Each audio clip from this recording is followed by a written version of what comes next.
নীলের ড্রেসের সাথে এই ধরনের একটা জিন্স কে পরে ভাই? আর কি বলবো, ঠান্ডা লাগছে তাই পরেছিলাম। যাই হোক, চেঞ্জ করে নিয়েছি, এবার ভালো লাগছে তাই না? সেদিনে উইন্টার কার্নিভালে গেছিলাম, এত ভিড় দোকানগুলোয়, ওরই মধ্যে ঠেলে ঠুলে দুটো ব্লাউজ কিনে এনেছি। সামনেই সরস্বতী পুজো তাই না?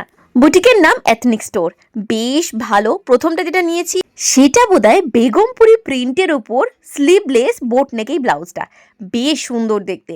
এর সাথে ব্ল্যাক কালারের শাড়ি পরলে কি ভালোই না লাগবে তাই না? আর একটা কালারের মধ্যে আছে পিচ কালারের শাড়ি পরলেও ভালো লাগবে, পিচ কালার আমার কমপ্লেক্সনকে স্যুট করবে না।